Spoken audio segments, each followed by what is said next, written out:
Hello అందరికీ welcome back to my channel. So ఈ వీడియోలో పల్లె చట్నీ ఈజీగా ఎలా చేసుకోవాలో అయితే చెప్తాను.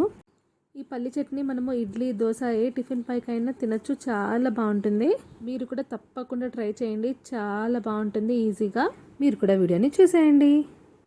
మేమందరం అయితే మా ఇంట్లో టిఫిన్స్కి ఇంకా చట్నీ అయితే ఎక్కువనే తీసుకుంటాము. సో దానికి తగ్గట్టు ఎప్పుడైతే పావు కిలో ప్యాకెట్ అయితే చేస్తాను.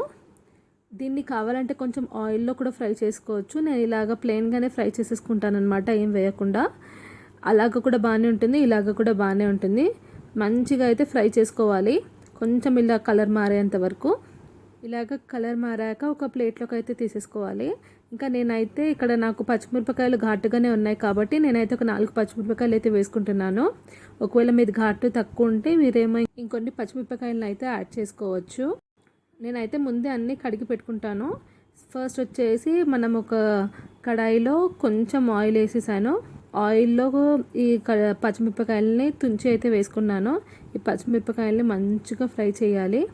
ఫ్రై చేసిన పచ్చిమిరపకాయలు కూడా ప్లేట్లో అయితే పెట్టేసుకున్నాను.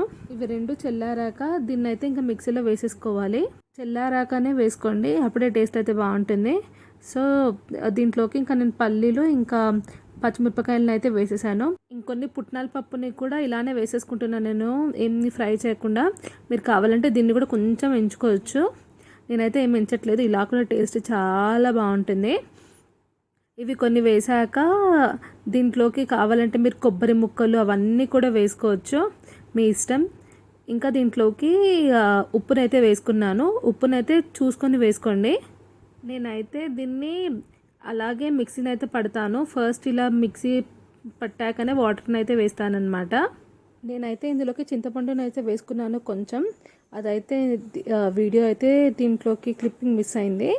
ఇలాగ పొడి పొడిగా అయ్యాక కొంచెం కొంచెం వాటర్ యాడ్ చేసుకుంటూ మిక్సీని అయితే పడతానన్నమాట. ఎందుకంటే మనం స్టార్టింగ్ పల్లీల్లోనే వాటర్ ఎక్కువ పోసేస్తే పల్లీలు సరిగ్గా గ్రైండ్ అయితే అవ్వవు. అందుకనేసి ఫస్ట్ ఇలా కొంచెం పౌడర్ లాగా చేసుకున్నాక దాంట్లో ఇంకా వాటర్ వేస్తూ ఇంకా మిక్స్ చేసుకుంటూ ఇంకా చట్నీ క్వాంటిటీ ఎంత కావాలో దాన్ని బట్టి అయితే చట్నీని అయితే చేసుకుంటాను.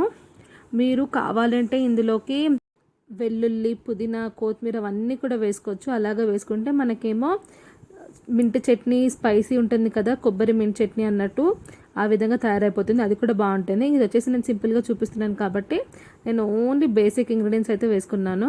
సో చట్నీని నేను ఇంత కన్సిస్టెన్సీ వరకు అయితే ఉంచుకున్నాను. వాటర్ మధ్య మధ్యలో పోసుకుంటూ ఇంకా చట్నీ కన్సిస్టెన్సీ ఎంత కావాలో దాని వరకు అయితే ఇంకా యాడ్ చేసుకుంటూ మిక్స్ అయితే చేసుకున్నాను.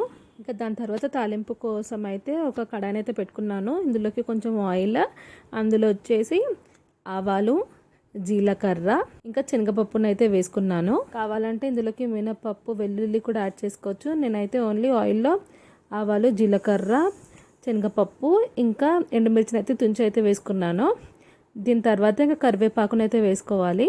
దీన్ని దించేశాక మనము మిక్సీ జార్ పట్టుకున్న పల్లి చట్నీని అయితే ఇందులోకి వేసేసుకోవాలి. ఇంకా దీన్ని మంచిగా కలుపుకోవాలి. తాలింపు వేస్తే టేస్ట్ అయితే బాగుంటుంది. తాలింపు వేసుకోకపోయినా అలాగ కూడా తినేసేయచ్చు, బాగానే ఉంటుంది. నేనైతే ఇలా థిక్గా అయితే చేసుకుంటాను. మీరు కావాలంటే ఇంకొంచెం వాటర్ కూడా పోసుకోవచ్చు. దీన్ని మంచిగా మనము టిఫిన్స్ పైన దేంట్లోకైనా తినచ్చు, బాగుంటుంది. ఈ వీడియో కనుక నచ్చితే తప్పకుండా లైక్ చేయండి, షేర్ చేయండి, సబ్స్క్రైబ్ చేయడం అయితే మర్చిపోకండి. బెల్ నోటిఫికేషన్ని ఆన్ చేసుకుంటేనే నేను పెట్టే ప్రతి ఒక్క వీడియో మీ వరకు అయితే వస్తుంది. Thank you for watching.